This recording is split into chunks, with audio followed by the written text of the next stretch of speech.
Hey guys, I'm in Australia now. I came back to Australia yesterday, and today I'm going to show you some videos that I'm recording right now in Melbourne, my most favorite city in Australia. So I come back from Zhejiang, and I went to Shanghai, stayed in Shanghai for 1 day because I have to wait for my transit airline before I came back to Melbourne. As you can see, Melbourne is still so less crowded, I would say, because you can see in my first two videos footage, the people are everywhere in both Shanghai and Zhejiang. But in Melbourne, it's like, everything is so peaceful, maybe. I wanted to talk about my experience in this video as an international student in Australia. So I still wanted to talk about it because in my last video, I was talking basically about how to be international student in China, in Zhejiang. But I wanted to also share my experience as an international student in Australia. I studied in different units before in Australia. And my experience about studying in Australia is the way that the students are studying is very different between China and Australia. I remember in China, the university students usually do not have assignments.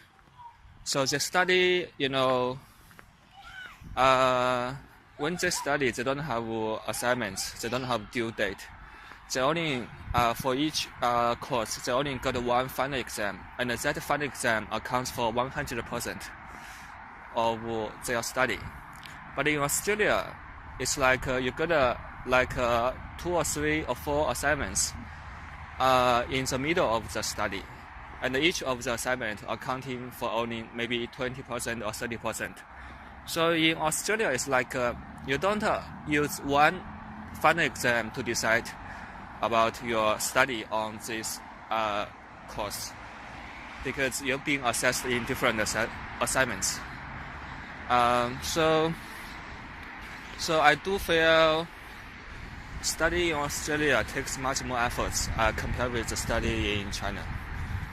I think it's not just in China.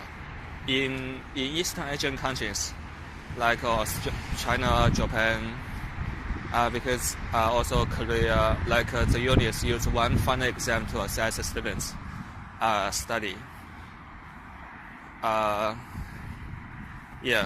think maybe it's a cultural thing. I don't know.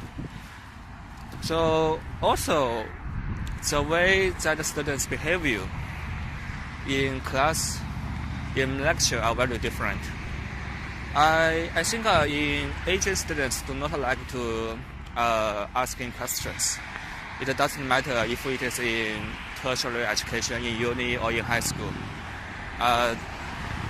You don't meet students like to ask questions in lecture or in tutorial. But in Australia, students like to ask questions. I remember in tutorial, students, group study lecturers ask we to group study all the time, and we have to write the questions on the paper and give it back to the lecturer after group study time. So the Australia uni use group working too much in my perspective.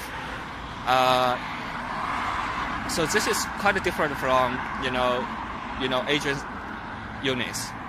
In Asian units, the lecturer, the unit doesn't care about the group study. So I think also it's about a cultural thing, because education can be reflected into one aspect of culture. So we collaboration is very important in Western countries, but it's not important in Asian countries, and this so also reflects on its different learning strategies in units between two countries. I feel sometimes when I was studying in Australia, I don't ask questions too often in tutorial. And I feel like that my Australian lecturer or tutors think I don't understand the contents. But I would say I understand the contents in both lectures most of the time, and in tutorials most of the time when I was studying in Australia. I just don't want to raise my hand to ask questions. But I do understand the contents. I don't ask questions. I don't talk about it because I'm not getting used to talk about it. But it doesn't mean I don't know about it. But I can feel, I can sense that my lecturers and the tutors, think I don't understand their lecture, which is not true.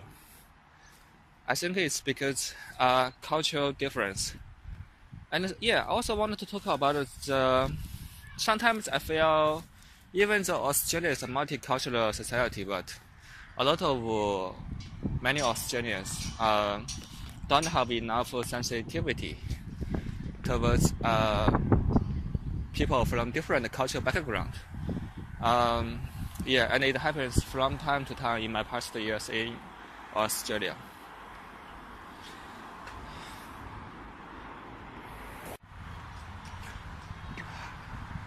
Also talking about not just about studying. Also the difference between units in two countries is in so many different ways. Like in China, every student live on campus, live in dormitory building. 4 people share one dormitory. So and the students go to cafeteria to eat every day, and the cafeteria is also in uni on campus. So basically, students live on campus, and eat on campus in Chinese universities. But in Australia, it's only a small part of students live on campus or students' residential building.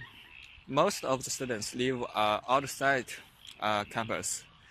I was living in shared house for 2 or 3 years.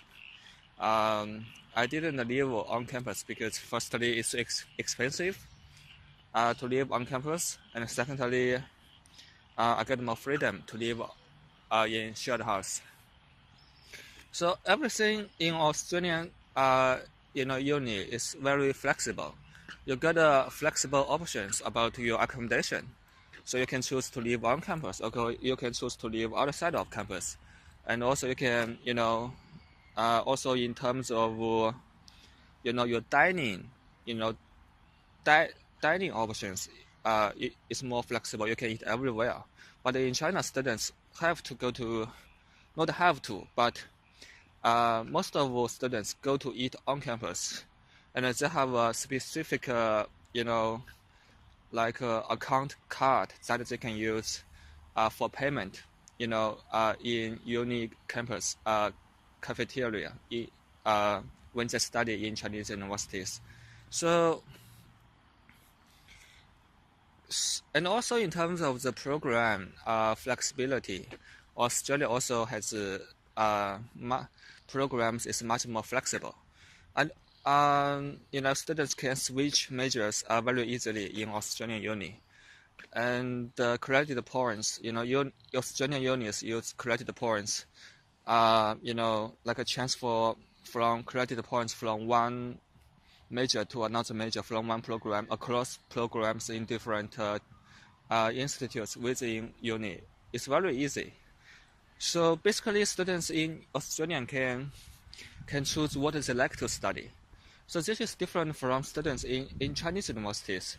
If a student wanted to change their major, change their program in Chinese university, it's extremely much more difficult compared with studying in Australia. Yeah, so that's why you can say a lot of, in China, students after graduation, they work, when they look for work, they work in something that's totally different from their academic background because they don't like what their major, their program in the uni, but they have no choice to change the program that they study. They have to, basically, they just have to, even a student don't like what they study in Chinese uni, but they usually have no choice to change their program. They just keep studying upon graduation and then look for something to do which has nothing to do with their study in uni. Yeah, so that's that's just, I think also it's about the culture. Like Australia always providing more flexible options compared with China. Yeah, so if you have different opinions, please comment on the comment section. And if you have any questions about studying, in China or in Australia, you can ask me. I can give you some advice. And also, yeah, just see you next time, guys.